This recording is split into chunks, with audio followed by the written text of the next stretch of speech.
चूलिन, जब तुम्हारा तिएन वुज़ोंग पीछे हटने को तैयार ही नहीं है तो चलो अब अपनी असली स्ट्रेंथ से आमने सामने की टक्कर हो जाए। अगर तुम जीते तो मेरा डेविल किंगडम हार मान लेगा, लेकिन अगर तुम हारे तो जितनी जल्दी हो सके अपने तिएन वुज़ोंग को लेकर यहां से दफा हो जाना।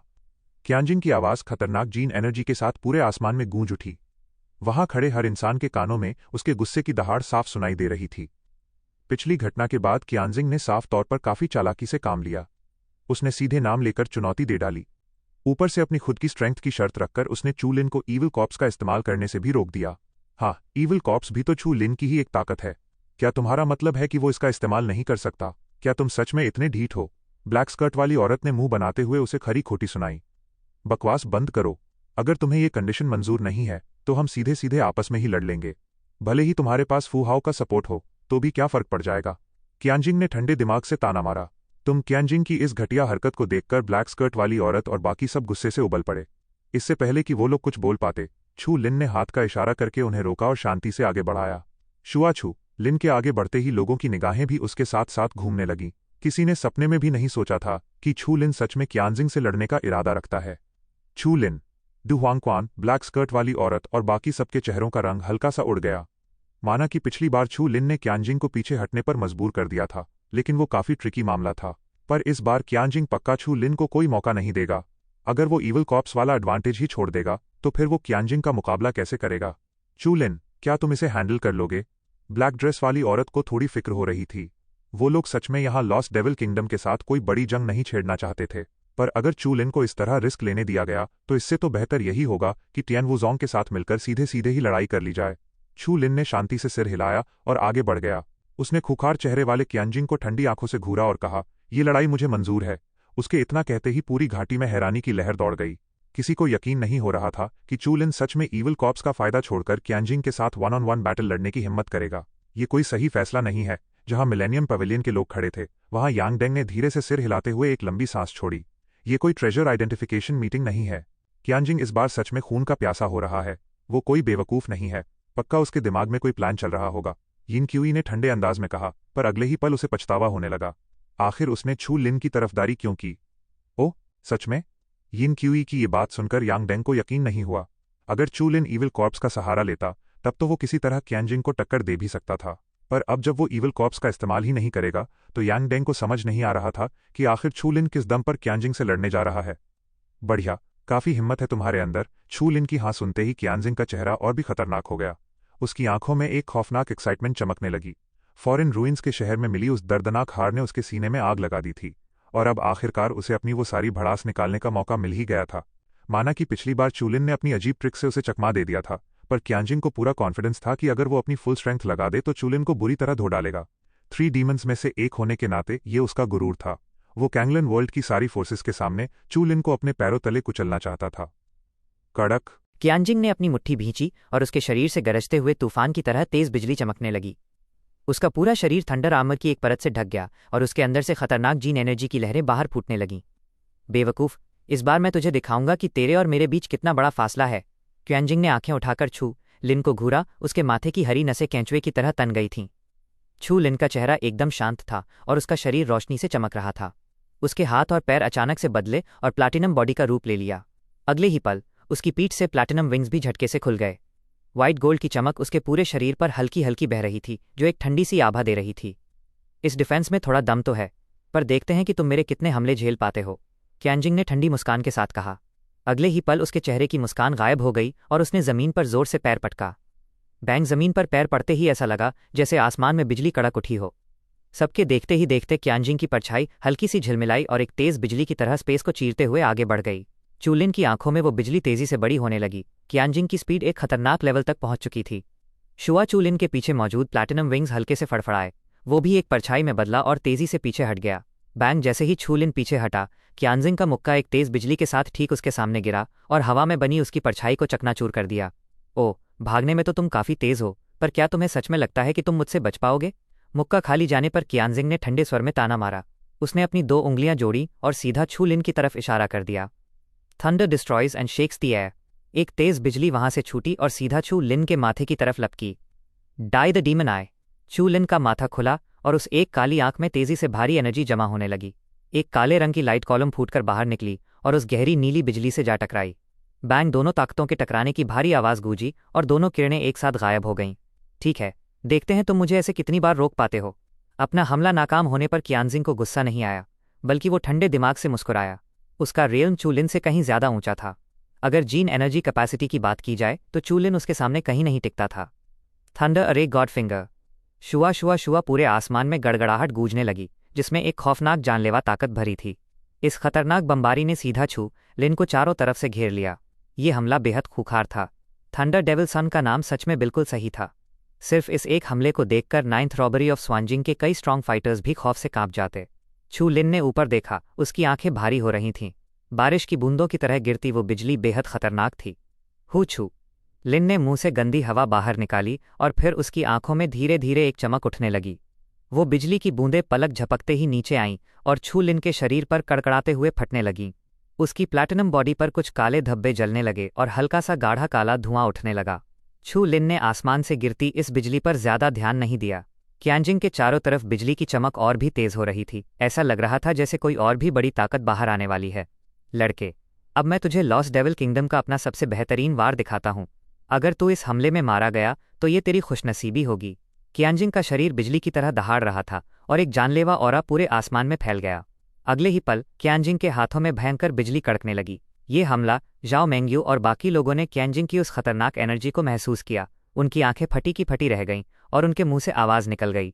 डीमन किंगडम के 3 डीमंस की विरासत में से एक, थंडरस्टॉर्म इज हिडन। आसमान गरज रहा था। ऊपर जमा काले बादलों से तेज दहाड़ जैसी आवाज नीचे आ रही थी, जो पूरी रेड वैली में गूंज उठी, जैसे पूरी जमीन ही हल्की सी कांप रही हो। पूरे आसमान में कड़कती बिजली के बीच क्यांजिंग खड़ा था और उसके शरीर के अंदर भी बिजली दौड़ रही थी। उसे एक नज़र देखने पर ऐसा लग रहा था जैसे खुद बिजली का देवता आसमान में उतर आया हो। Thunderstorm is hidden. आसमान को ढकने वाली उस बिजली के बीच लोगों की हैरानी भरी आवाजें लगातार गूंज रही थीं। उन्होंने भी डीमन किंगडम की इस मशहूर ताकत को पहचान लिया था। क्यांजिंग ने थंडरस्टॉर्म स्पिरिट तक बाहर निकाल दी है। लगता है चूलिन ने उस पर काफी प्रेशर डाल दिया है। स्पिरिट डीमन जेंग मिंगहुई ने ऊपर देखते हुए सिर हिलाया और हंसते हुए कहा, ये चूलिन बहुत अजीब है। अगर कोई आम इंसान return to the 7th disaster of Xuanjing पर होता तो क्यांजिंग उसे कब का फाड़ चुका होता। चाओ टियानशियाओ ने हल्के स्वर में कहा, बस अब इन दोनों की ये लड़ाई खत्म होने ही वाली है। जेंग मिंगहुई ने मुस्कुराते हुए सिर हिलाया। ये बात उनकी उम्मीद से बाहर थी कि चूलिन सच में थंडर डेविल को बाहर निकालने पर मजबूर कर देगा। पर अब रुकने का वक्त आ गया था। थंडरस्टॉर्म शेनियन खुद डीमन लॉर्ड की विरासत थी। अब छू लिन के पास लड़ने के लिए बचा ही क्या था। हार और जीत का फैसला बस अगले ही वार में हो जाएगा। अगर हम छू लिन को निपटा दें तो तियामुजोंग भी शांत हो जाएगा। अभी हमारा मेन टास्क युआन शेंजांग लौटना है। हमारे पास इन लोगों के साथ उलझने का टाइम नहीं है। जब यहाँ का सारा मामला सुलझ जाएगा तब तियानवुजोंग को इसके अच्छे फल भुगतने पड़ेंगे। जेंग मिंगहुई के होठों पर एक हल्की सी खतरनाक मुस्कान छा गई, जिसमें छिपी बेरहमी को कोई भी महसूस कर सकता था। चाओ टियानशियाओ हल्का सा मुस्कुराया और उसने कुछ नहीं कहा। उसके हाथ पीठ के पीछे थे और वो दूर कड़कती बिजली के बीच खड़ी उस परछाई को देख रहा था। बूम चेंजिंग के हिलते ही आसमान के काले बादल तेजी से एक साथ जमा होने लगे और घूमते हुए एक बड़े से भंवर में बदल गए। उस भंवर के बीच में बिजली की तेज चमक चकाचौंध कर रही थी। बिजली की उस चकाचौंध के बीच क्यांजिंग जोर से हंसने लगा। अगले ही पल उसने अपने हाथों को कसकर भींचा और उस भंवर के बीच से खतरनाक बिजली नीचे बरसने लगी, जैसे आसमान से कोई पूरी झील ही नीचे गिर पड़ी हो। रोर वो बिजली नीचे गिरी और क्यांजिंग के ठीक ऊपर कई सौ मीटर्स लंबे एक ठोस लाइटनिंग पिलर में बदल गई। उस पिलर का एक हिस्सा एकदम नुकीला था और उसका निशाना सीधा छू लिन की तरफ था। उस थंडर पिलर के ऊपर बिजली तेजी से कड़क और चमक रही थी। उसकी खतरनाक और तबाही मचाने वाली ताकत साफ महसूस हो रही थी और उस बिजली की चमक से लोगों की नजरें भी धुंधली पड़ने लगी थीं। ये कितनी खौफनाक बिजली है। ब्लैक स्कर्ट वाली औरत का चेहरा भारी हो गया। आसमान में उस थंडर पिलर को देखते हुए उसने अपने हाथ कस लिए। उसके दिल में छू लिन के लिए फिक्र बढ़ रही थी। जाओ मेंगडी के छोटे हाथों ने स्काई स्नेक क्लॉक को इतनी जोर से पकड़ा हुआ था कि उसके हाथ भी सफेद पड़ने लगे थे। क्यांजिंग की ताकत पिछली बार से कुछ ज्यादा ही बढ़ गई है।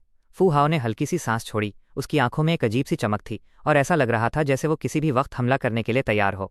वो साफ देख सकता था कि चू लिन के पास सिर्फ return to the 7th disaster of Xuanjing तक की ताकत थी। आखिरकार क्यांजिंग के सामने वो काफी कमजोर पड़ रहा था। भले ही छू लिन के पास कुछ और ट्रिक्स हों, पर क्यांजिंग के अपना असली ट्रम्प कार्ड इस्तेमाल करने के बाद छू लिन की हालत काफी खराब लग रही थी। थंडरस्टॉर्म इज हिडन अपने सिर के ऊपर कड़कती उस बिजली के बीच छू लिन की परछाई किसी नाव की तरह लग रही थी, जो समुद्र की लहरों के साथ डोल रही हो और किसी भी वक्त डूब सकती हो। उसकी नजरें भी ध्यान से क्यांजिंग पर टिकी थीं, जिसने अपना हाथ ऊपर उठाया हुआ था और बेहद खुखार लग रहा था। उसके हाथ में मौजूद उस खौफनाक थंडर पिलर से एक बेहद भारी खतरा महसूस हो रहा था। जब तुम्हें मुझसे लड़ना ही है तो मैं भी आखिरी दम तक पीछे नहीं हटूंगा। चू लिन ने ठंडे स्वर में कहा। उसके हाथ में भी थंडर लाइट धड़क रही थी, पर उसकी थंडर लाइट एकदम सिल्वर वाइट रंग की थी। ये उसकी लंबे समय से जमा की गई वैनिशिंग पावर थी।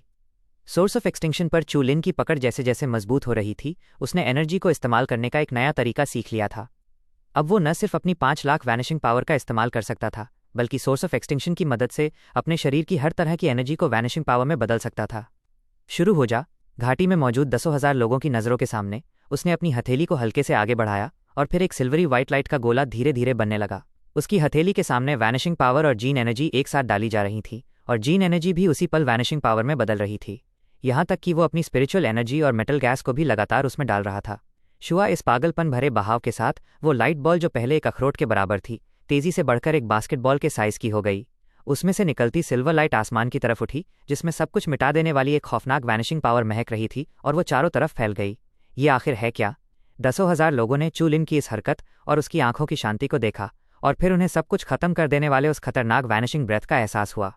है, लोगों को बेवकूफ़ बनाने की बस कुछ सस्ती ट्रिक्स, और मेरे सामने इतना उछलने की हिम्मत कर रहा है। क्वानजिंग भी एक पल के लिए चौंका, पर फिर उसके चेहरे का खुखार भाव और भी गहरा हो गया। चू लिन को देखकर ऐसा लग रहा था जैसे वो जबरदस्ती उसके हमले को रोकने की कोशिश कर रहा हो।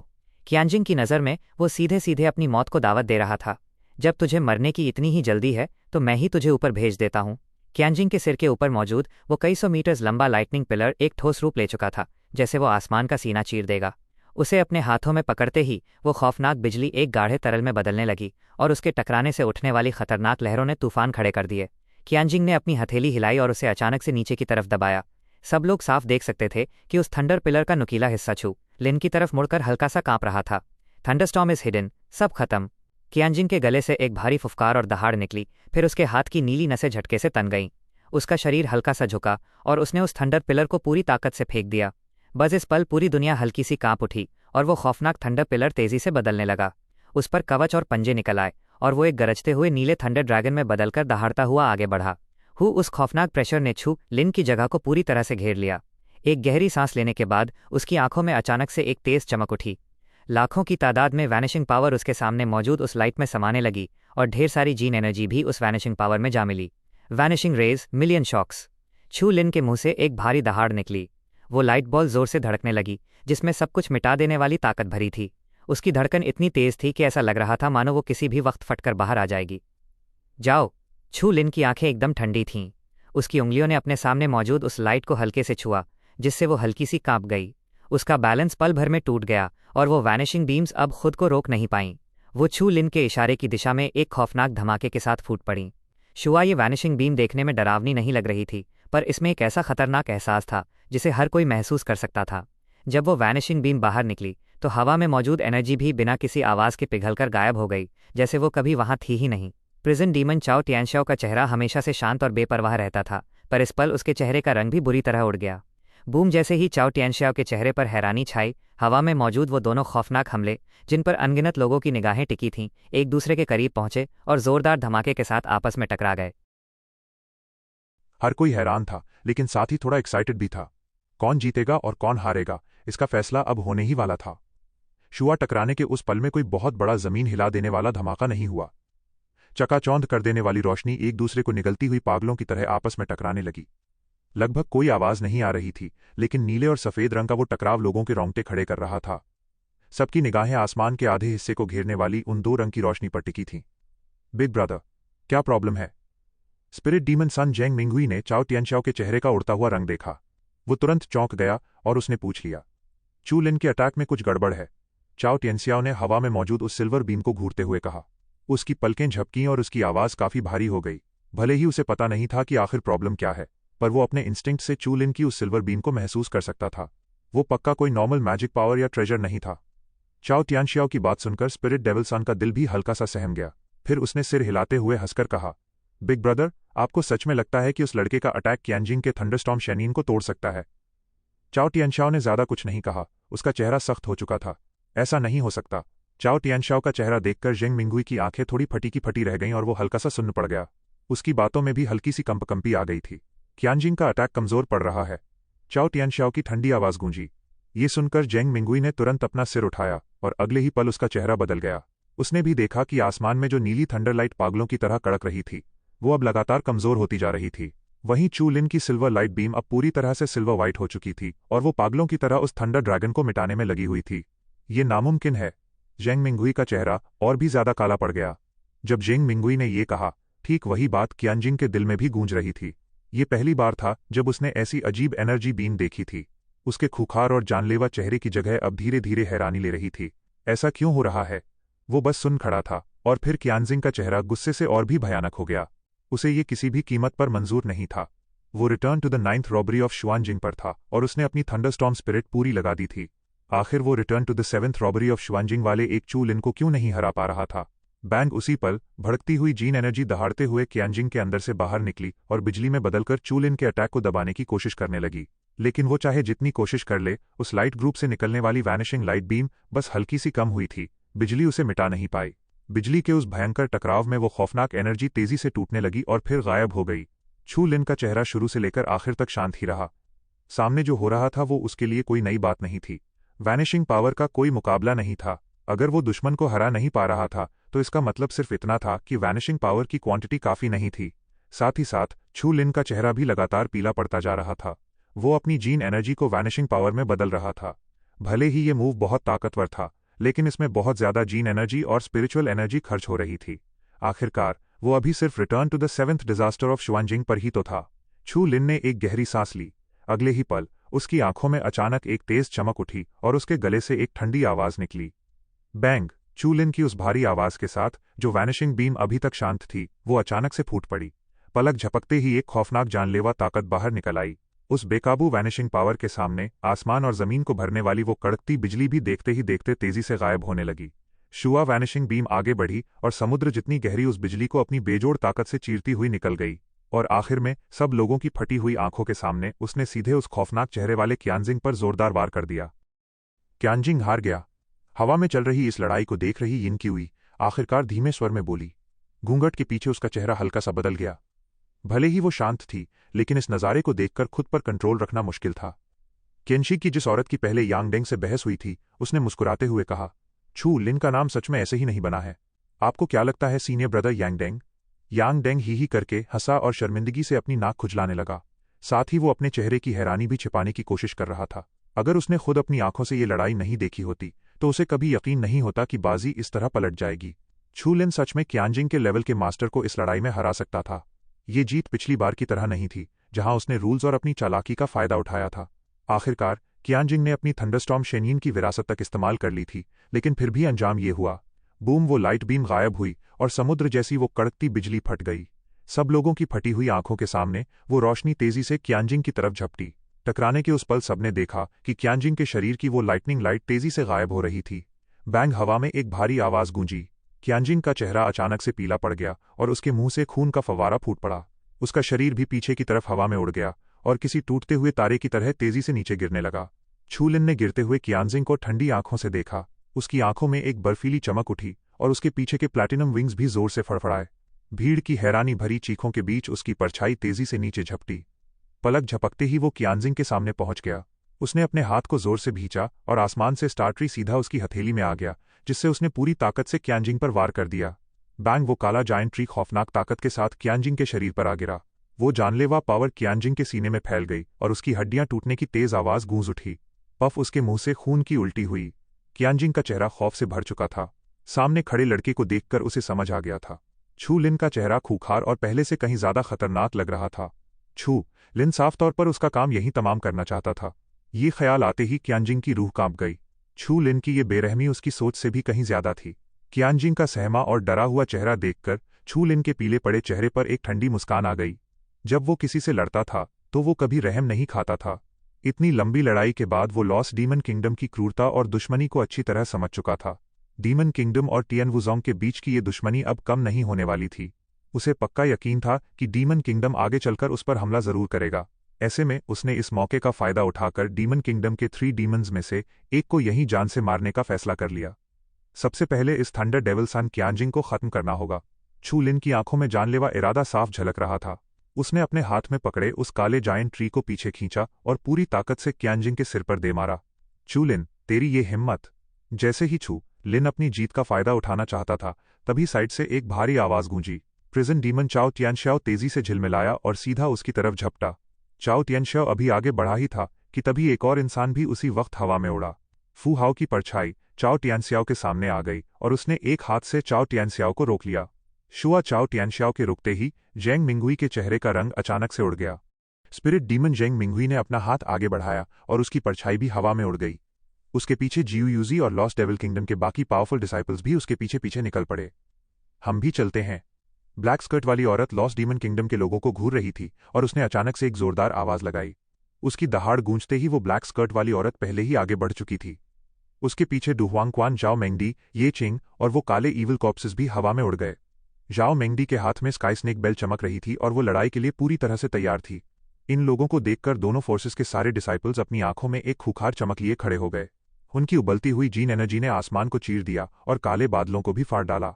पलक झपकते ही वहां का माहौल जंग के मैदान में बदल गया। एक खौफनाक लड़ाई शुरू होने ही वाली थी। आसमान में जो पहले से शोर मच रहा था वो भी तेजी से शांत हो गया। बहुत सारे लोग आसमान को घूर रहे थे और कुछ लोग घबराए हुए थे। अगर एक बार ये जंग छिड़ गई तो आसपास खड़े लोग भी इसमें पिस जाएंगे।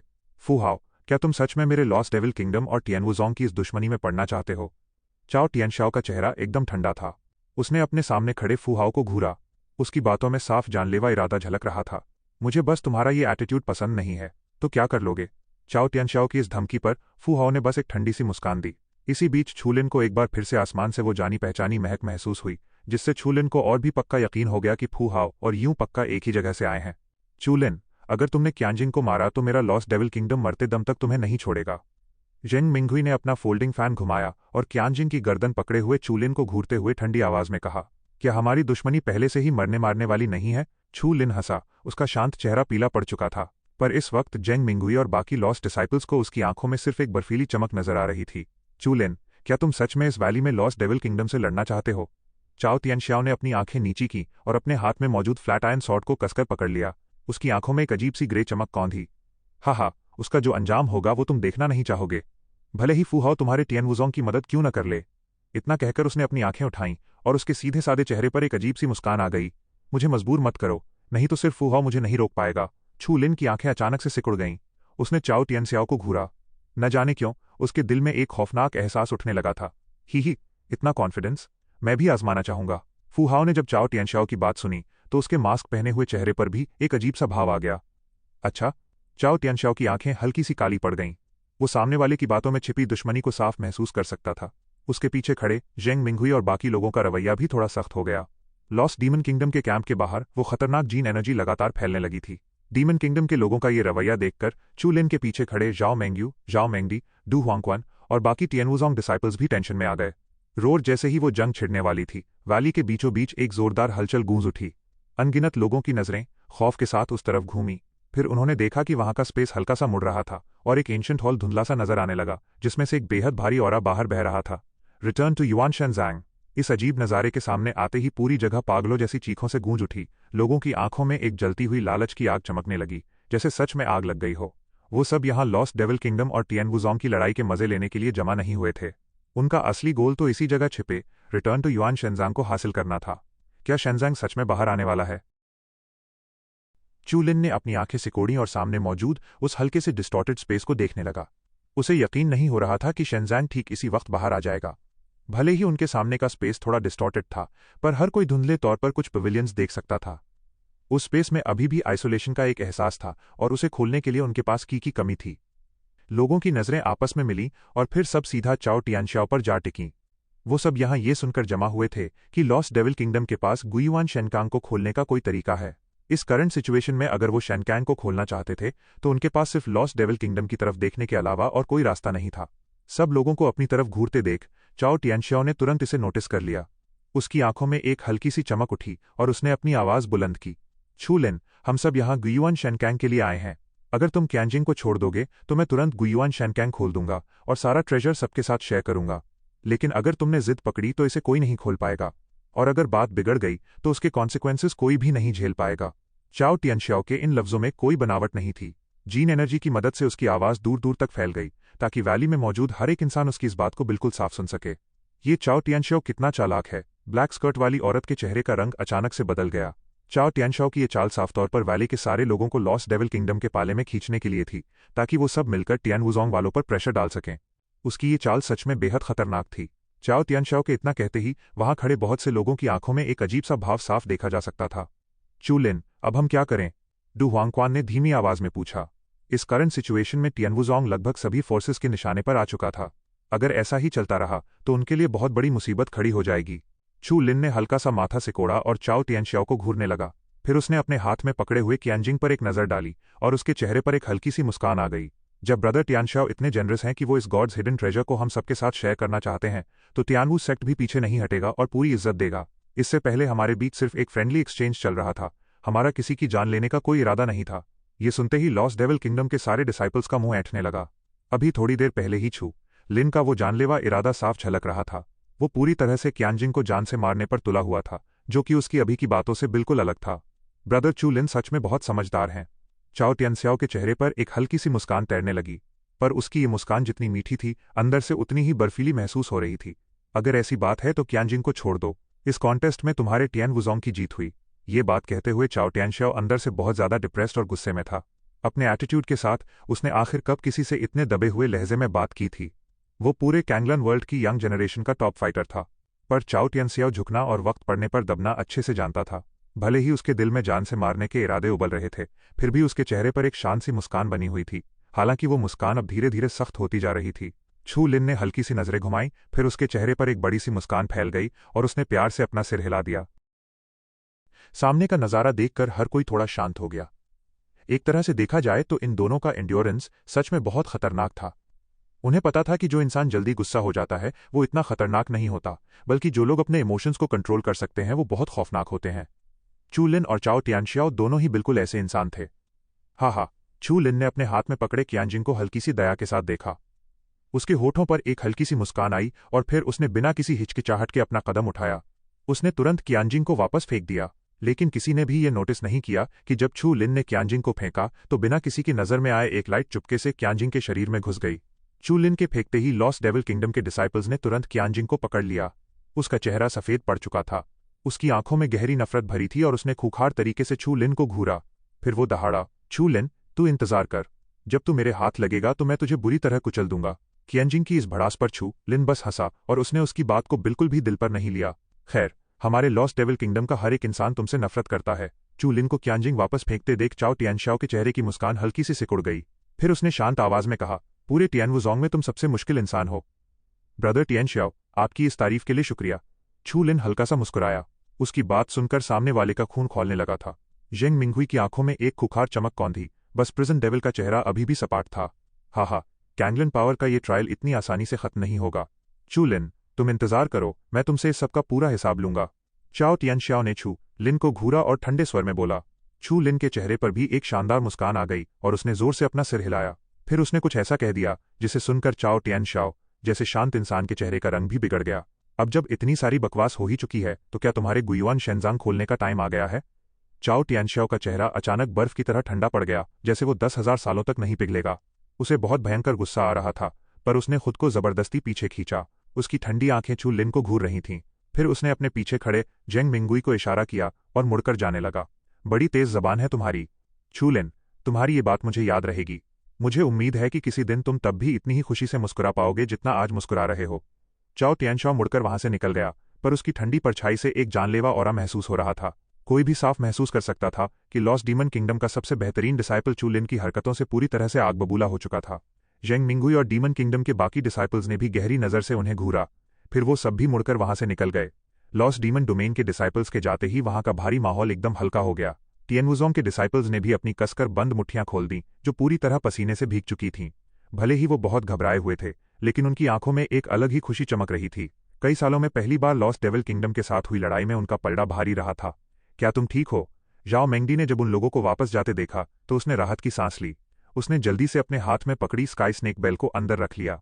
उसी पल जब उसने नजरें उठाकर छू लिन को देखा तो उसका पीला पड़ा चेहरा देखकर उसकी आंखों में भी घबराहट छा गई। कंजम्पशन थोड़ा ज्यादा हो गया, कोई बात नहीं। छू लिन ने हल्के से अपना सिर हिलाया। ये लड़ाई उसके लिए आसान नहीं थी। क्यानजिंग को लॉस्ट डीमन डोमेन के 3 डेविल्स में गिना जाता था। अगर उसके पास सोर्स ऑफ एक्सटिंक्शन को कंट्रोल करने की ताकत नहीं होती तो चू लिन को भी उसे हराने में मुश्किल होती। बस इस बात से लॉस्ट डेविल किंगडम के साथ हमारी दुश्मनी पूरी तरह से बढ़ जाएगी। छोड़ो, बढ़ने दो। हम वैसे भी लॉस्ट डेविल किंगडम के साथ कोई सुलह नहीं करने वाले थे। कैंगलिन वर्ल्ड के ट्रायल के आखिर में हमें कभी न कभी तो उनसे लड़ना ही था। ऊपर से लॉस्ट डेविल किंगडम हर जगह हम पर ही निशाना साधता है। अगर हम चुप रहे तो लॉस्ट डेविल किंगडम के लोग और भी ज्यादा सिर चढ़ जाएंगे। ब्लैक स्कर्ट वाली औरत ने धीरे से सांस छोड़ते हुए कहा। टियनवुजोंग की एल्डर मार्शल सिस्टर होने के नाते वो अच्छे से जानती थी कि डीमन किंगडम और टियनवुजोंग के बीच की नफरत कितनी गहरी है और इससे बचना नामुमकिन था। चू लिन ने हल्के से सिर हिलाया। वो भी डीमन किंगडम को छेड़ना नहीं चाहता था। बस सामने वालों की हरकतें कुछ ज्यादा ही पार हो गई थीं और उस वक्त की सिचुएशन को संभालना इतना आसान नहीं था। गुयुआन शेनकेंग के अंदर जाने के बाद हमें सावधान रहना होगा। चू लिन ने अपने पीछे खड़े लोगों को अलर्ट किया। वो जानता था कि इस बार गुयुआन शेनजांग के अंदर का सफर इतना आसान नहीं होने वाला था। ब्रदर फूहाओ, आप चू लिन ने उस मिस्टीरियस इंसान को देखा जिसने उनकी मदद की थी। फूहाओ ने अपना हाथ हिलाया। ये बस इत्तेफाक था कि हम मिल गए। तुम्हारे अंदर कुछ जानी पहचानी फ्लक्चुएशंस हैं। तुम अपने होम टाउन के लोगों के निशाने पर हो। बिल्कुल वैसा ही। चू लिन ने सिर हिलाया। उसका होम टाउन पक्का वही स्काई होगा जहां यियून गई थी।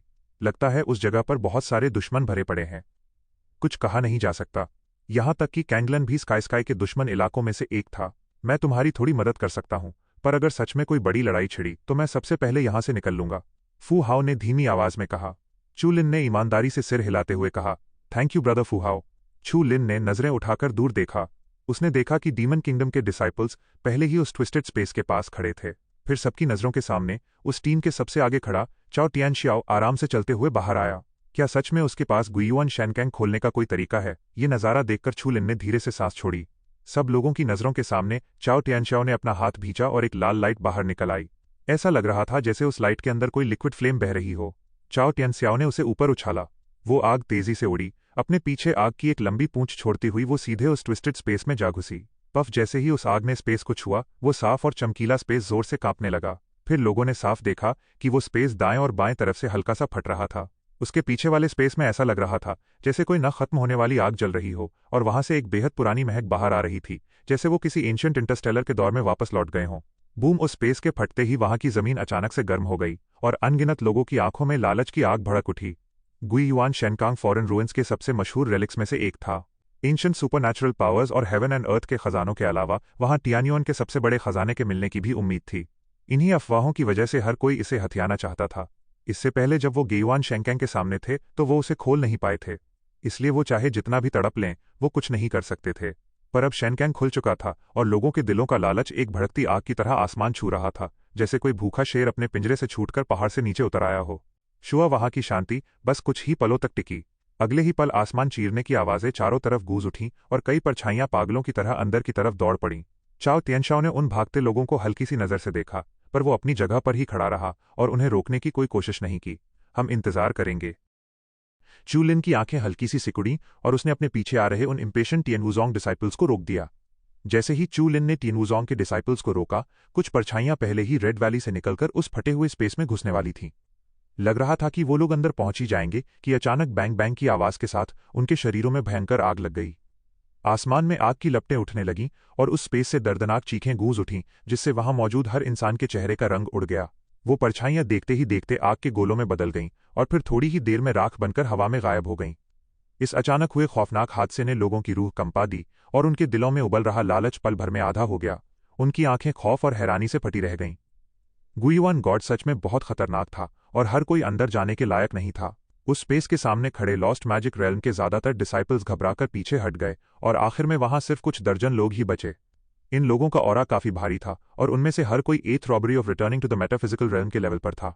चाओ तियनशाओ के इशारे पर eighth robbery of returning to the metaphysical realm वाले ये लोग सीधे गुयुआन गॉड की तरफ उड़ चले। इस बार कोई अचानक आग नहीं भड़की। साफ था कि उनकी स्ट्रेंथ उस भयानक फ्लेम को आसानी से झेल सकती थी। जिन डिसाइपल्स का लेवल एथ रॉबरी ऑफ रिटर्निंग टू शुआनजिंग है, सिर्फ वही हमारे साथ गुयुआन शेनकांग में चलेंगे। बाकी सब यहीं इंतजार करेंगे। ये नज़ारा देखकर ब्लैक एरिया वाली औरत ने बिना सोचे तुरंत अपना ऑर्डर दे दिया। टियनवुजोंग के बहुत से डिसाइपल्स मायूस हो गए, पर उन्हें भी अंदर से पता था कि उनकी स्ट्रेंथ अभी इतनी नहीं है। अगर वो जबरदस्ती अंदर घुसने की कोशिश करेंगे तो उनका भी वही हाल होगा जो अभी उन बदकिस्मत लोगों का हुआ था। राख बनकर हवा में उड़ जाना या फिर चुपचाप यहीं खड़े रहना, इन दोनों में से क्या चुनना है ये कोई बेवकूफ़ भी बता सकता था। टियनवुजोंग के ज्यादातर डिसाइपल्स जल्दी ही भीड़ से अलग हो गए। वहां 20 या 30 डिसाइपल्स ऐसे थे जो 8th robbery of returning to Xuanjing पर थे। लेवल के मामले में छू लिन सबसे पीछे था, पर जाहिर है अब कोई भी उसके लेवल को उसकी असली कॉम्बैट इफेक्टिवनेस से तोलने की गलती नहीं करेगा। थोड़ी देर की हलचल के बाद सारी फोर्सेज ने अपने एलीट डिसाइपल्स को चुन लिया। फिर हवा को चीरने की आवाजें गूंजने लगीं और एक के बाद एक कई परछाइयां सीधा उस डिस्टॉर्टेड स्पेस में जा घुसीं। चलो छू। लिन ने देखा कि सब लोग तैयार थे और एक आवाज लगाने के बाद वो भी तेजी से आगे बढ़ गया। उसके पीछे पीछे टियन वुजोंग के बाकी डिसाइपल्स भी उड़ चले। छू लिन की आंखों में वो डिस्टॉर्टेड वर्ल्ड तेजी से बड़ा होने लगा। अंदर घुसते ही छू लिन ने एक गहरी सांस ली। वो भी अब और इंतजार नहीं कर पा रहा था। बेशक यूकाई को इस बात में ज्यादा इंटरेस्ट था कि वो स्टोव कैसे खोल सकता है। जैसे ही चू लिन उड़कर उस ट्विस्टेड स्पेस में घुसा, उसे अचानक महसूस हुआ कि एक खौफनाक गर्म ताकत उसके शरीर से बाहर फूट रही है। वो गर्मी इतनी ज्यादा थी कि जैसे उसे पिघला ही देगी। अपने शरीर में हो रहे इस बदलाव से छू लिन बिल्कुल नहीं घबराया। माना कि वो गर्मी बहुत जानलेवा थी, पर उसे खत्म करना नामुमकिन नहीं था। उसने अपने दिमाग में थोड़ा जोर डाला और उसकी जीन एनर्जी झटके से एक्टिव हो गई, जिसने पल भर में उस सारी गर्मी को शरीर से बाहर धकेल दिया। उस भयानक गर्मी से राहत पाने के बाद छू लिन ने अचानक देखा कि उसके आसपास का स्पेस पूरी तरह से केओस में डूबा हुआ था। उसने अपना सिर घुमाया और देखा कि ड्यू हुआंगक्वान और बाकी लोग जो उसके साथ गेयुआन शेंकिंग में घुसे थे वो सब वहां से गायब हो चुके थे। उसके सामने वो पवेलियंस और सिएंटिंग टेम्पल्स नहीं थे जिनकी चू लिन ने उम्मीद की थी, बल्कि उसके सामने एक जलती हुई जमीन थी। धरती से आग की लपटें भाप की तरह उठ रही थीं और उस खौफनाक गर्मी की वजह से वहां की रोशनी भी मुड़कर झिलमिला रही थी।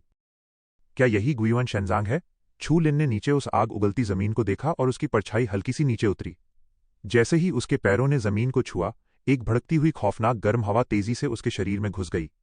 उस ताकत के शरीर में घुसते ही वो अंदर से हल्का सा चिड़चिड़ा हो गया। जैसे ही चू लिन को अपने दिल में उठ रही उस बेचैनी का एहसास हुआ, उसने तुरंत उन एनर्जीज को हजम करने के लिए जीन एक्सट्रैक्शन का इस्तेमाल किया। नहीं, छू लिन ने चारों तरफ देखा। उसे न सिर्फ अपने लोग बल्कि कोई और भी दूर दूर तक नजर नहीं आ रहा था।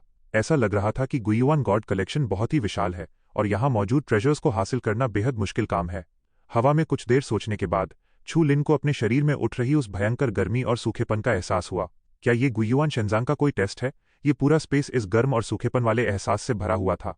बेशक चू लिन, जिसके पास जीन पैनल और सोर्स ऑफ एक्सटिंक्शन था, उसके लिए इन सब चीजों का कोई मतलब नहीं था। पता नहीं उन लोगों का क्या हुआ होगा। सिर झुकाए कुछ दूर तक चलने के बाद छू लिन ने हल्की सी सांस छोड़ी और उसके दिल में एक ख्याल आया। शाशा छू लिन अभी इस बारे में सोच ही रहा था कि अचानक उसके सामने से एक आवाज आई। उसने नजरें उठाईं और देखा कि सामने से एक छोटी सी परछाई लड़खड़ाते हुए उसकी तरफ आ रही थी। मेंगडी। उस जानी पहचानी परछाई को देखकर छू लिन एक पल के लिए चौंका और फिर उसके चेहरे पर खुशी छा गई। छू लिन। उस छोटी लड़की ने छू लिन को देखा और वो बहुत खुश हो गई। उसने अपनी स्पीड बढ़ाई और उड़ते हुए छू लिन की तरफ झपटी। छू लिन ने जाओ मेंगडी को देखा और उसके चेहरे पर एक प्यारी सी मुस्कान आ गई। पूरे तियानवू क्लान में उसे सबसे ज्यादा उसी की फिक्र थी, पर अगले ही पल उसके चेहरे की वो मुस्कान जम गई। छू लिन के पास कूदकर आई उस जाओ मेंगडी के हाथ में एक ठंडी रोशनी चमक रही थी। एक ठंडी चमक वाला छोटा सा चाकू बेरहमी से छू लिन के सीने की तरफ बढ़ा। चाकू लगने से ठीक पहले चू लिन का चेहरा बदला। उसके अंदर से खौफनाक जीन एनर्जी बाहर फूटी और उसकी हथेली जोर से जाओ मेंगडी पर जा लगी। एक तेज आवाज गूंजी और जाओ मेंगडी की वो छोटी परछाई हवा में पीछे की तरफ उड़ते हुए सीधे जमीन पर जा गिरी। फिर वो अचानक से टूटकर एक घने धुएं में बदल गई। वो घना धुआं किसी जिंदा चीज की तरह फटा, एक गोले में बदला और जमीन के अंदर घुसने लगा। पर छू लिन की स्पीड उससे कहीं ज्यादा तेज थी। जैसे ही वो जमीन में घुसने वाला था, एक वैनिशिंग फोर्स बाहर निकली, एक जाल की तरह खुली और उसने उसे कसकर बांध लिया। वो गहरे लाल रंग का धुआं पागलों की तरह तड़प रहा था। वो बार बार वैनिशिंग फोर्स के उस जाल से टकरा रहा था, पर उसकी हर टक्कर उसे और भी कमजोर बना रही थी। छू लिन ने कमजोर पड़ते उस गहरे लाल धुएं को ठंडी आंखों से देखा। वो महसूस कर सकता था कि इसके अंदर कोई दिमाग या सोच नहीं थी, पर यह चीज सच में बहुत अजीब थी। पफ छू लिन ने हल्का सा माथा सिकोड़ा और फिर अपना हाथ बढ़ाकर उस गहरे लाल धुएं को कुचल दिया। उसने फिर से अपनी नजरें उठाईं और सामने की उस जलती हुई जमीन को ठंडी आंखों से देखा। ऐसा लग रहा था जैसे इस पूरी जमीन में हर तरफ उसी धुएं की महक फैली हुई थी। ये जगह बहुत ही अजीब है। छू लिन की नजरों में अभी जो कुछ भी हुआ वो बेहद अजीब था। हम लोग इस जगह पर फंस गए हैं, छू लिन ने धीमी आवाज में कहा। फिर उसने एक ठंडी फुफकार छोड़ी और तेजी से आगे बढ़ गया। वो देखना चाहता था कि आखिर इस मनहूस जगह पर चल क्या रहा था। इसके बाद भी छू लिन उस जगह पर आगे भटकता रहा। जाओ मेंगडी के बाद जाओ मेंग्यू, डू हुआंगक्वान और बाकी लोग भी एक एक करके उसके सामने आते रहे। हर बार सामने आने के बाद वो छू लिन के करीब आने की कोशिश करते और उस पर हमला कर देते। भले ही इन हमलों से छू लिन को कोई नुकसान नहीं पहुंच रहा था, पर इससे छू लिन का दिल और भी ज्यादा पत्थर होता जा रहा था। ये बेकार सी जगह पूरी तरह से उसकी यादों में बसे लोगों की कॉपी बना रही थी। आखिर में ये किंग और लिन बिन जैसे लोग भी एक एक करके सामने आ गए जिनसे छू लिन का कोई खास वास्ता भी नहीं था। बैंग एक और परछाई को चकनाचूर करने के बाद छू लिन का चेहरा और भी ज्यादा भारी हो गया। ये चीजें लगातार एक के बाद एक उसके सामने आ रही थीं जिनका कोई अंत ही नजर नहीं आ रहा था। अभी भी उस गहरे लाल रंग की परछाई के टूटते ही उसके सामने एक और परछाई खड़ी हो गई। फिर वो परछाई तेजी से उसके करीब आई और वो कोई और नहीं बल्कि क्वेंशिगे पवेलियन की यिन क्यूई थी। हा छू, लिन ने ठंडी फुफकार छोड़ी और बिना कुछ सोचे सीधा उस पर वार कर दिया। उसके मुक्के में एक खूंखार जीन एनर्जी भरी थी। इन इल्यूजन्स के साथ बकवास करने का उसका बिल्कुल भी मन नहीं था। उस परछाई के सामने आते ही उसने अपनी तरफ एक हमला आते देखा और उसका चेहरा हल्का सा सख्त हो गया। उसके पैर जमीन पर हल्के से थिरके और वो अचानक से पीछे हट गई। बड़ी ही आसानी से उसने उस सीधे मुक्के से खुद को बचा लिया। अपना मुक्का खाली जाते देख छू, लिन थोड़ा चौंका और फिर उसने ताना मारते हुए कहा, लगता है इस इल्यूजन का दिमाग थोड़ा तेज हो गया है। इतना कहते ही छू लिन तेजी से उस परछाई के करीब पहुंचा। इतनी नजदीक से छू लिन ने उसके घूंघट से ढके उस साफ चेहरे को देख लिया था, यहां तक कि वो उसके चेहरे पर पड़ी सिलवटों को भी आसानी से देख सकता था। बूम पर इससे छू लिन के हमले रुकने वाले नहीं थे। उसके मुक्कों में गजब की ताकत थी और यिन क्यूई के साथ वो कोई नरमी नहीं बरत रहा था। छू लिन का ये खूंखार हमला देखकर यिन क्यूई का चेहरा गुस्से से सफेद पड़ गया और उसकी हथेली पर एक हल्की सी चमक उठी। एक खतरनाक एनर्जी फ्लक्चुएशन के साथ उसने जोर से छू लिन पर अपनी हथेली दे मारी। बैंग जीन एनर्जी टकराई और वहां की जमीन फट गई। छू लिन इस हमले के लिए बिल्कुल तैयार नहीं था और वो झटके से पीछे जा गिरा। वो लड़खड़ाते हुए 10 कदम पीछे हटा। उसका चेहरा पूरी तरह से हैरानी से भर चुका था। क्या ये परछाई मार्शल आर्ट्स भी जानती है? नहीं, कुछ तो गड़बड़ लग रही है। ये परछाई तो बिल्कुल भी। क्या तुम सच में मरना चाहते हो? छू लिन अभी हैरानी में ही था कि सामने खड़ी उस ठंडी औरत का गुस्सा भड़क उठा। छू लिन पूरी तरह सुन रह गया और अब उसे पक्का यकीन हो चुका था कि उसके सामने खड़ी ये औरत कोई इल्यूजन नहीं है। इल्यूजन कभी मार्शल आर्ट्स इस्तेमाल नहीं कर सकता था और न ही उसमें ऐसे असली इमोशंस हो सकते थे। तुम सच में यिन क्यूई हो? यिन क्यूई ने ठंडी आंखों से छू लिन को घूरा। छू लिन पर गुस्सा करते ही उसका दिल जोर से धड़कने लगा था। उसी पल 1 महीने पहले आए वो सारे अजीब सपने उसकी आंखों के सामने घूमने लगे। इसके साथ ही उसके दिल का सारा गुस्सा अचानक गायब हो गया, जैसे वो कभी था ही नहीं। ये देखकर छू लिन को थोड़ी सी शर्मिंदगी महसूस हुई। लगता है उससे कोई बड़ी गलतफहमी हो गई थी। सॉरी, छू लिन ने दिल से माफी मांगी। यिन क्यूई ने हल्की सी नजर से उसे देखा और अपना सिर हिलाया, पर उसने अपने मुंह से कुछ नहीं कहा। अगर सामने छू लिन नहीं होता तो वो पक्का उसे दिखा देती कि क्यानशिगे की एल्डर मार्शल सिस्टर की ताकत क्या होती है। क्या वो इल्यूजन तुम्हारे सामने नहीं आया? छू लिन थोड़ा कंफ्यूज था और उसने अपना माथा सिकोड़ लिया। इससे पहले उन नकली लोगों ने उसका काफी दिमाग खराब किया था और उसके अपने ही दोस्तों ने उस पर हमला कर दिया था। ये एहसास सच में बहुत बुरा था। नहीं, यिन क्यूई के मुंह से एक ठंडी आवाज निकली और उसका चेहरा एकदम भावहीन था। छू लिन को इस तरह उलझन में अपना सिर खुजाते हुए देखकर यिन क्यूई खुद को रोक नहीं पाई और उसने एक बात और कह दी, इस गुयुआन शेनकैंग में कुछ बड़े सीक्रेट अरेज मौजूद हैं। भले ही मुझे नहीं पता कि वो अरे कहाँ है, पर यहाँ के इल्यूजन्स इंसान के दिल और दिमाग से ही पैदा होते हैं। तुम्हें अपने दिमाग पर कंट्रोल रखना होगा। इतना कहने के बाद यिन क्यूई ने अपना माथा हल्का सा सिकोड़ लिया। उसे खुद की ही बात अजीब लग रही थी, क्योंकि वो कभी किसी के मामलों में दखल नहीं देती थी। क्या ये इल्यूजन्स मेरी खुद की ही सोच की वजह से मेरे सामने आ रहे हैं? छू लिन ने माथा सिकोड़ा। उसके सामने खड़ी यिन क्यूई हल्का सा मुड़ गई थी और उसे देखकर नहीं लग रहा था कि वो उसके किसी भी सवाल का जवाब देना चाहती है। छू लिन ने अपना सिर हिलाया और फिर कुछ सोचने लगा। अगर ऐसा है तो मुझे अपने मूड को कंट्रोल करना होगा, फिर सब ठीक रहेगा। छू लिन ने तुरंत अपने भटके हुए दिमाग को शांत कर लिया। ये सच में बहुत अजीब है कि ये एंशंट बिगरे ऐसा कर सकता है। छू लिन की सांस छोड़ने की आवाज सुनकर यिन क्यूई ने फिर से कहा, ये तो इस बिगरे की बस पहली पावर है। एक बार जब ये हॉट ब्रेथ चारों तरफ फैल जाती है और शरीर के अंदर घुस जाती है तो इंसान का दिमाग लगातार खराब होने लगता है और कभी न कभी वो पूरी तरह से पागलपन की स्टेट में चला ही जाता है। छू लिन ने यिन क्यूई के अजीब चेहरे को देखा। बीच बीच में उसके चेहरे पर एक कशमकश साफ दिखाई दे रही थी। छू लिन को अंदर ही अंदर बहुत अजीब लग रहा था। उसे बार बार यही फील हो रहा था कि इस औरत पर उससे भी ज्यादा असर हुआ है। तो तुम्हारे हिसाब से अभी हम जिस चीज का सामना कर रहे हैं वो रियलिटी है या इल्यूजन? यिन क्यूई का चेहरा थोड़ी देर के लिए बदला और फिर से वापस शांत हो गया। इस बार उसने खुद से लड़ना छोड़ दिया और अपने मूड को हावी होने दिया। वो उस इमोशन को कंट्रोल नहीं करना चाहती थी। अगर वो ऐसे ही स्ट्रगल करती रहती तो उसकी कमजोरी सामने आ जाती और क्वेंशीग की इज्जत मिट्टी में मिल जाती। यही तो इस बिग अरे की सबसे अजीब बात है कि तुम रियलिटी और इल्यूजन के बीच का फर्क ही नहीं बता सकते। यिन क्यूई भी यहां काफी देर तक भटकती रही थी, पर वो इससे बाहर नहीं निकल पाई थी। चाहे ये कोई भी बिग अरे हो, इसका कोई न कोई आय तो पक्का होगा। जैसे ही हम वहां पहुंचेंगे हम इस बिग अरे को तोड़ देंगे। छू लिन ने अपनी नजरें चारों तरफ घुमाईं। यहां सब कुछ इल्यूजन है। तुम उस आय को कैसे ढूंढोगे? यिन क्यूई ने धीमी आवाज में कहा। क्या वो ये बात नहीं जानती थी? वो बस ऐसे ही बिना किसी डायरेक्शन के भटक रही थी और कभी इससे आजाद नहीं हो पा रही थी। बिल्कुल ढूंढ सकते हैं। अगर तुम्हें ऐतराज ना हो तो हम साथ मिलकर आगे बढ़ सकते हैं। हमारा यहां मिलना किस्मत है, छू लिन ने मुस्कुराते हुए कहा। यिन क्यूई ने हल्का सा माथा सिकोड़ा और वो उसी वक्त मना करने वाली थी। तभी उसका दिल जोर से धड़का, जिससे उसकी सांसें अटक सी गईं। ऐसा लग रहा था जैसे अगर उसने ये मौका छोड़ दिया तो वो कोई बहुत ही इंपॉर्टेंट चीज खो देगी। मना करने के शब्द उसकी जबान तक आ गए थे, पर वो उन्हें बोल नहीं पाई। खांसी खांसी छू। लिन ने यिन क्यूई का चेहरा अजीब तरह से बदलते देखा और वो थोड़ा अजीब महसूस करते हुए हल्का सा खांसा। क्या हुआ तुम्हें? कुछ नहीं। जब यिन क्यूई ने अपना चेहरा उठाया तो वो वापस अपने उसी शांत रूप में आ चुकी थी, पर उसके खूबसूरत चेहरे पर हल्की सी लाली छाई हुई थी। चलो साथ चलते हैं। यिन क्यूई ने बहुत मुश्किल से ये बात अपने मुंह से निकाली। फिर उसने एक गहरी सांस ली और अपनी आंखें हल्की सी बंद कर लीं। छू लिन ने हामी भरते हुए सिर हिलाया। यिन क्यूई क्यानशिगे पवेलियन की एक सीनियर सिस्टर थी। उसकी स्ट्रेंथ पक्का बहुत अच्छी होगी, खासकर तब जब वो प्रिजन डीमन चाओ टियानशियाओ जितनी ही मशहूर थी। अगर वो साथ मिलकर आगे बढ़ते हैं तो कई बाहरी खतरों से बचा जा सकता है। वो दोनों उस आग की तरह लाल जमीन पर एक के पीछे एक चलने लगे। उनके बीच शायद ही कोई बात हो रही थी। इस अजीब माहौल में उन दोनों ने 1 घंटे से ज्यादा तक सफर किया।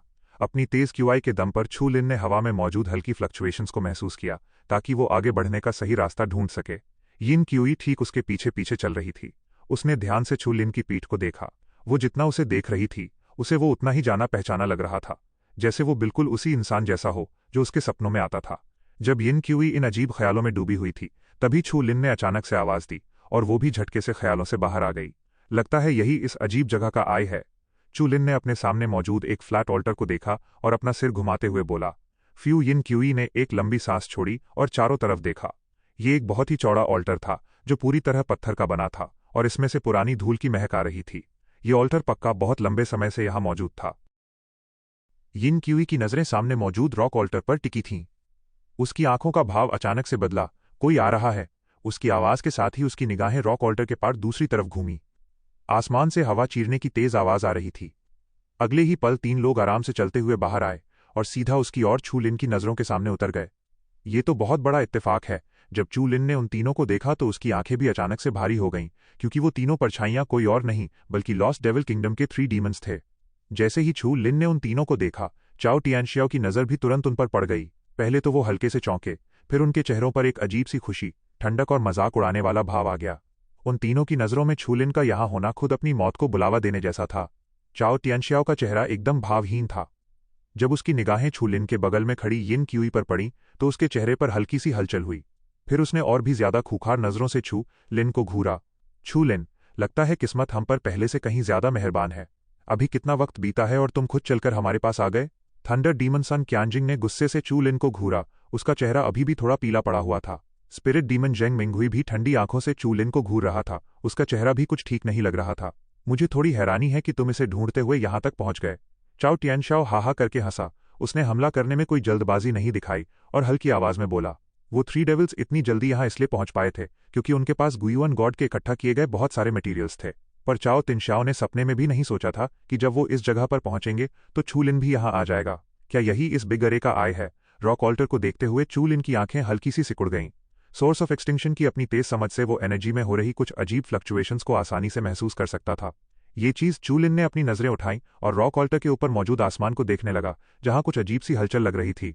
क्यूई, क्या तुम ठीक हो? जब चू लिन चारों तरफ देख रहा था, चाओ टियानशियाओ ने यिन क्यूई को देखा और उसके शांत चेहरे पर एक प्यारी सी मुस्कान आ गई। यिन क्यूई ने हल्के से सिर हिलाया। एल्डर मार्शल ब्रदर चाओ टियानशियाओ, क्या आप जानते हैं कि अभी हम कहाँ हैं? ये गुइयुआन शेनकांग का गुइयुआन अरे है, जो कि शेनजांग का असली प्रोटेक्शन है। जो भी इस जगह में घुसेगा वो सीधा गुइयुआन अरे में फंस जाएगा। हाँ, गुइयुआन अरे अभी पूरी तरह से खुला नहीं है। अगर ऐसा होता तो सिर्फ हम लोग यहां तक नहीं पहुंच पाते। चाओ टियानशियाओ हंसते हुए बोला। गुइयुआन अरे। छू लिन की आंखें सिकुड़ गईं। खुलने से पहले ही ये बिग अरे इतना खतरनाक था। अगर ये सच में खुल गया तो ये कितना खौफनाक होगा। हाँ, हर कोई बस गुइयुआन फॉर्मेशन में फंसा हुआ है। क्यूई, तुम फिक्र मत करो। जब मैं इस अरे आई को मास्टर कर लूंगा तो क्यानशिगे पवेलियन के किसी भी इंसान को कोई खरोंच नहीं आएगी। चाओ टियानशियाओ ने एक मीठी मुस्कान के साथ कहा। हाँ बिल्कुल, पर जो कचरा दिन भर हमारे खिलाफ खड़ा रहता है उसे हम यहीं जान से मार देंगे। क्यानजिंग ने बेरहमी से मुस्कुराते हुए कहा। ये सुनकर छू लिन का चेहरा पत्थर हो गया। उसने ठंडी आंखों से चाओ टियानशियाओ को घूरा।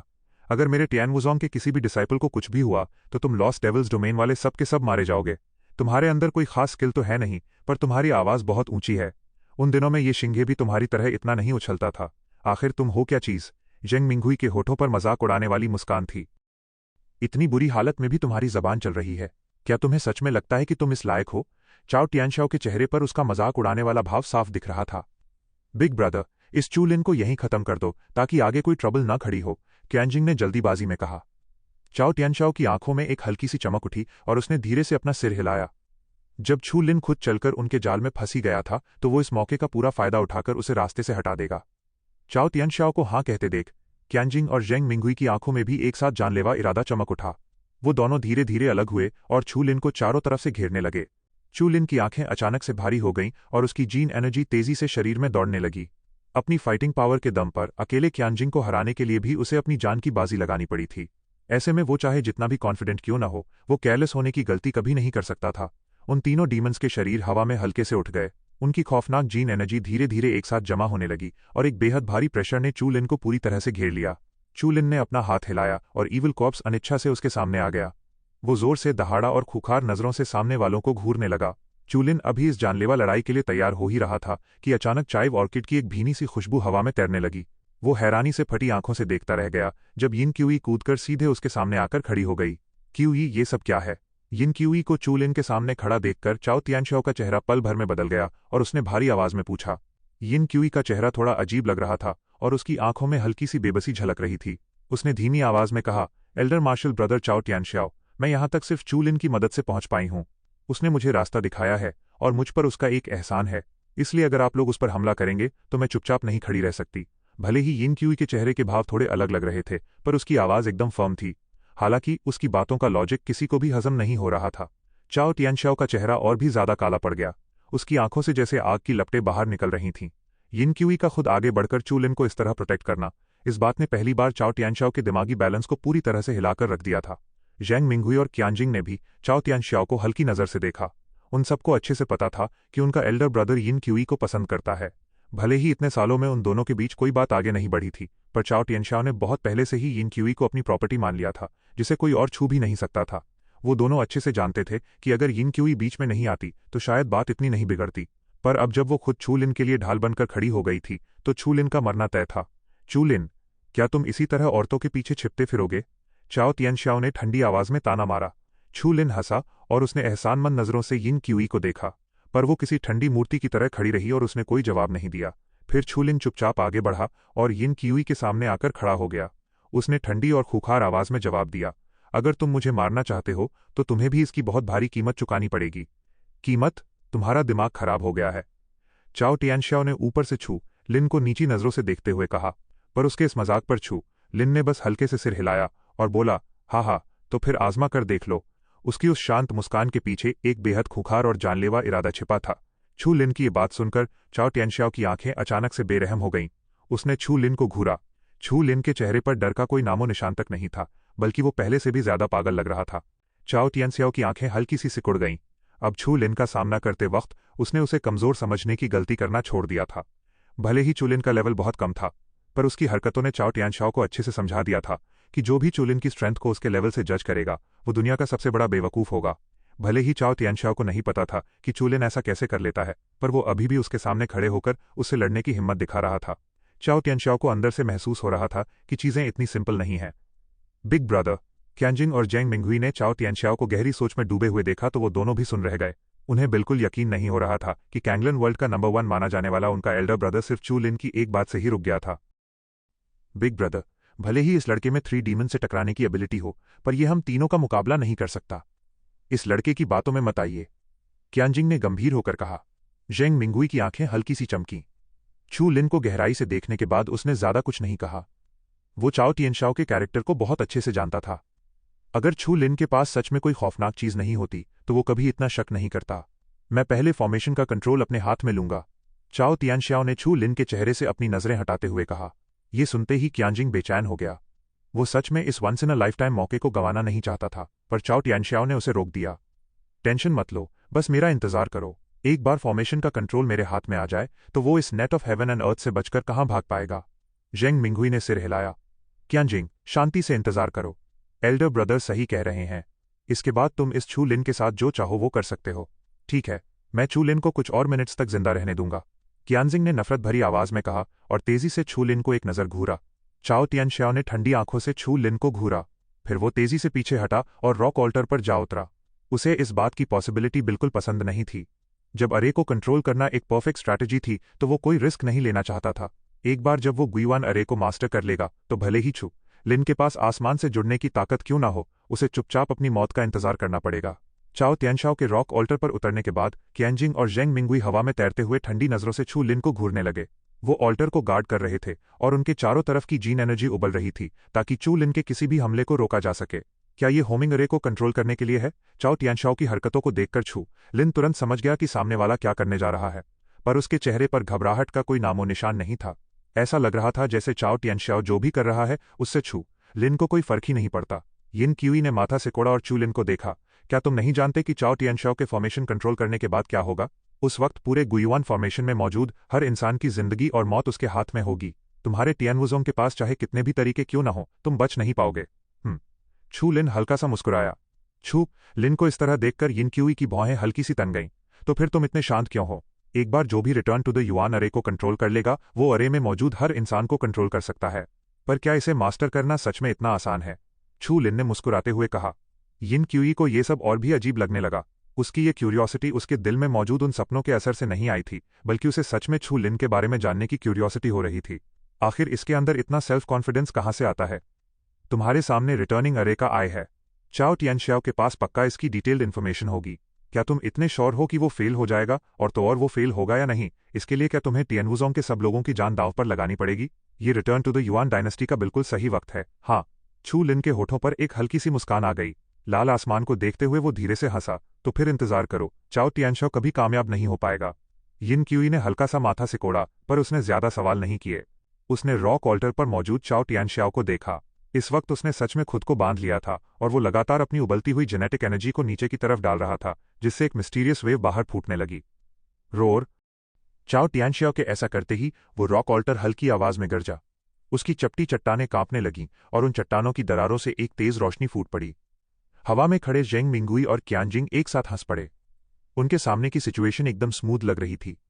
चट्टानों से रोशनी की तेज किरणें नीचे गिरी, जो हवा में क्रिस क्रॉस होकर आपस में जुड़ गईं, और उन्होंने एक ह्यूज अरे बना दिया।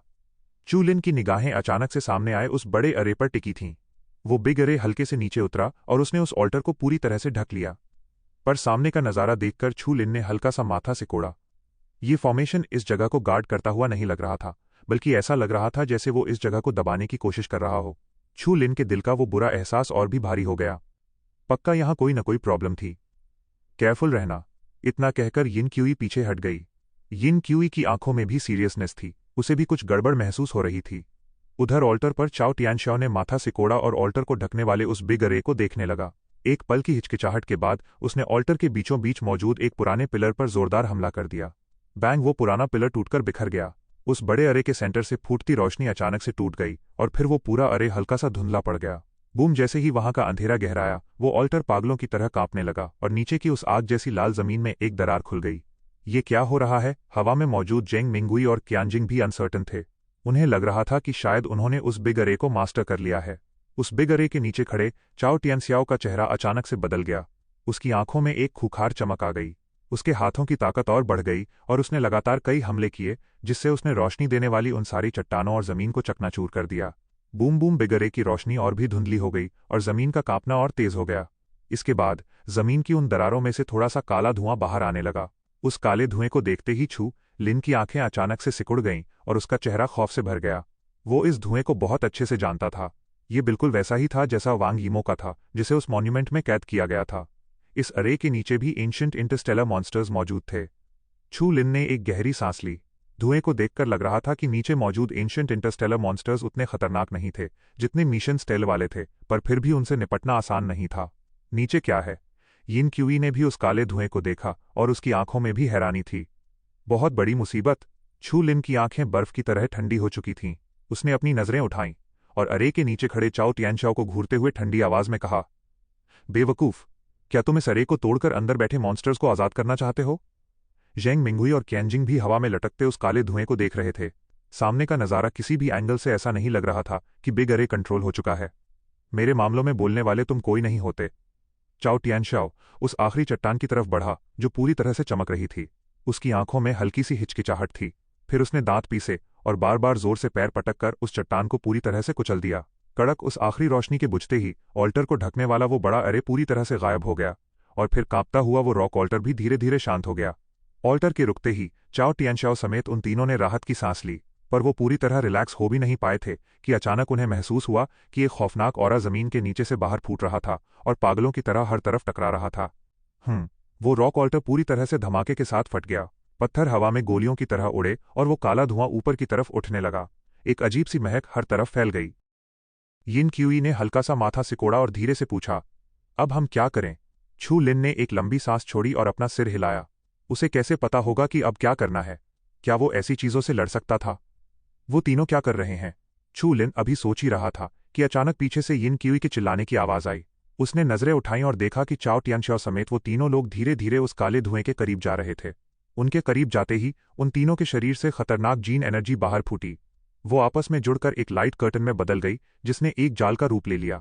वो उस काले धुएं का सामना कर रहे थे और सच में उस खौफनाक चीज को कैप्चर करना चाहते थे। तीनों के तीनों बेवकूफ। ये नज़ारा देखकर छू लिन का चेहरा पल भर में बदल गया।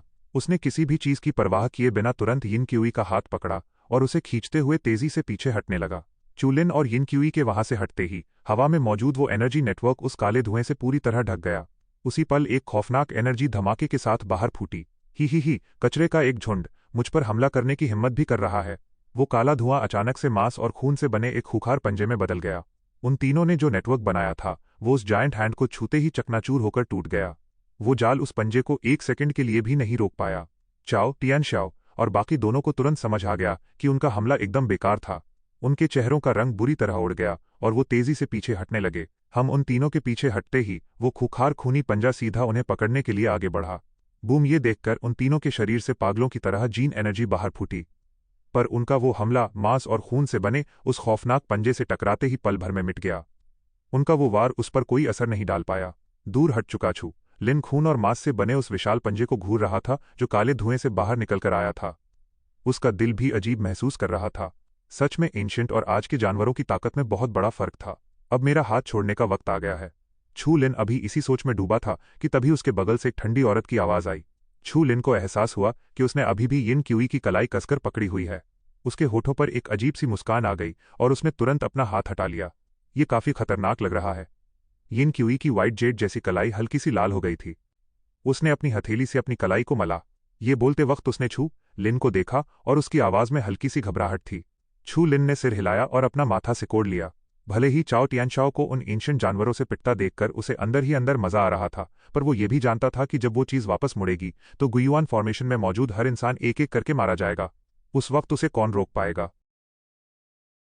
ये तो चू लिन की आंखें अचानक सिकुड़ गईं और उसने झटके से आसमान की उस लाल रोशनी की तरफ देखा जहां से एक बेहद खतरनाक फ्लक्चुएशन महसूस हो रही थी। छू लिन को देखकर यिन क्यूई ने भी अपनी नजरें उठाईं और आसमान की तरफ देखा। ऐसा लग रहा है कि वहां डोंग यिन क्यूई के इतना कहते ही आसमान से एक बेहद भारी आवाज गूंज उठी जो सीधा जमीन से टकराई। वो आवाज चारों तरफ फैल गई और उसके साथ ही एक लहर भी पैदा हुई। वो लहर हवा में तेजी से फैलने लगी और चू लिन को तुरंत एहसास हुआ कि हवा में जो वो ट्विस्टिंग फीलिंग थी वो धीरे धीरे गायब हो रही थी। उसी के साथ पूरी जमीन पर अचानक कई सारे स्ट्रॉन्ग ऑरास महसूस होने लगे। गुयुआन फॉर्मेशन टूट गया है, यिन क्यूई ने धीरे से कहा। वो जो नए ऑरास अचानक से सामने आए थे वो कोई और नहीं बल्कि उन्हीं लोगों के थे जो उनके साथ गेवान गोद में घुसे थे। छू लिन ने सिर हिलाते हुए कहा, हाँ। उसकी नजरें अभी भी आसमान पर टिकी थीं। स्पेस में अभी भी हल्की हल्की फ्लक्चुएशंस हो रही थी और वो आग जैसी महक अभी भी बहुत गर्म थी। छू लिन को अचानक से कुछ अजीब महसूस हुआ। ये पूरी दुनिया किसी भट्टी की तरह लग रही थी और वो सब उस भट्टी के अंदर कदम रख रहे थे। तो ये बात है, हम गुयुआन अरे में नहीं फंसे थे बल्कि हम किसी ट्रेजर के अंदर हैं। चू लिन ने हवा में मौजूद उस ट्विस्टेड चीज की तरफ इशारा किया। वहां कुछ झिलमिला रहा था पर वो साफ नहीं देख पा रहा था कि वो क्या है। यिन क्यूई की आंखें बेहद गंभीर हो गईं। आसमान में मौजूद उस ट्विस्टेड जगह को देखकर उसने माथा सिकोड़ा और कहा, लगता है ये कोई बहुत ही पावरफुल तियान्युआन ट्रेजर है। हम इसके अंदर फंस गए हैं। छू लिन थोड़ा हैरान रह गया। उसने जाओ मेंगडी का स्काई स्नेक बेल देखा था। भले ही उसकी ताकत खौफनाक थी पर इस विशाल स्पेस के सामने जो आसमान को भी अपने अंदर समा सकता था वो कुछ भी नहीं था। अगर ये सच में कोई तियान्युआन ट्रेजर है तो ये यकीनन सबसे ऊंचे दर्जे का ट्रेजर होगा। डोंग ठीक उसी वक्त उस विशाल ट्रेजर से अचानक लाल आग की एक लपट फूटी और वो आग सीधे उसी तरफ आ रही थी जहां वो लोग खड़े थे। उस लाल आग के नीचे आते ही पूरा आसमान एक बेहद बड़े अरे में बदल गया। वो लाइट कर्टन घुमा और उसने सीधे उस खून और मांस से बने विशाल पंजे को पूरी तरह ढक लिया। बैंग बैंग बैंग, बिना किसी रेजिस्टेंस के वो खूनी पंजा उस लाइट कर्टन में पूरी तरह से घिर गया। वो जमा हुआ खून और मांस नॉरिश की आवाज के साथ वापस उसी काले धुएं में बदलने लगा। वो धुआं पागलों की तरह उस लाइट कर्टन से टकरा रहा था और उसके टकराने की आवाज से पूरा लाइट कर्टन कांपने लगा। लगता है इस ट्रेजर को कोई कंट्रोल कर रहा है, छू लिन ने यह नजारा देखकर कहा। यिन क्यूई भी फटी आंखों से उसे देख रही थी और उसने हल्के से सिर हिलाया। उसकी आंखों में भी गहरी हैरानी थी। इस जमीन हिला देने वाले नजारे के सामने वो भी शांत नहीं रह पा रही थी। ओल्ड मैन गुयुआन, इतने लंबे वक्त के बाद भी क्या तुम मुझे यहीं कैद रखना चाहते हो? वो काला धुआं पागलों की तरह उस लाइट कर्टन से टकरा रहा था और हवा में एक बेहद चुभने वाली आवाज गूंज रही थी। लगता है ये लाइट कर्टन इसे ज्यादा देर तक नहीं रोक पाएगा। लगातार हो रही टक्करों से उस लाइट कर्टन को कांपते देखकर चू लिन का दिल जोर से धड़कने लगा। एक बार अगर ये लाइट कर्टन टूट गया और वो मॉन्स्टर आजाद हो गया तो इस जमीन पर मौजूद हर इंसान को भारी कीमत चुकानी पड़ेगी। बस छू लिन अभी फिक्र में ही था कि अचानक हवा में वो लाल रोशनी बाहर की तरफ फैलने लगी। चू लिन को तुरंत महसूस हुआ कि उसके चारों तरफ मौजूद स्पेस उसे बाहर की तरफ धकेल रहा था। उसी वक्त उसके पीछे एक भंवर बनने लगा जो उसे अंदर खींचने की कोशिश कर रहा था। ये क्या हो रहा है? यिन क्यूई भी थोड़ी हैरान हो गई थी। छू लिन की आंखों में एक चमक उठी और उसने तुरंत कहा, इसे रोकने की कोशिश मत करो। लगता है आसमान में मौजूद वो ट्रेजर हमें यहां से बाहर फेंकना चाहता है। इतना कहने के बाद चू लिन ने तुरंत अपने चारों तरफ फैली सारी जेनेटिक एनर्जी को वापस खींच लिया और उन दोनों अजीब ताकतों को खुद को धकेलने और खींचने दिया। उसके सामने की रोशनी अचानक धुंधली हो गई। रोशनी का वो अंधेरा ज्यादा देर तक नहीं टिका। छू लिन को जल्द ही कुछ आग जैसी लाल रोशनी नजर आने लगी। रोडा की आंखों में वो अंधेरा तेजी से छटने लगा।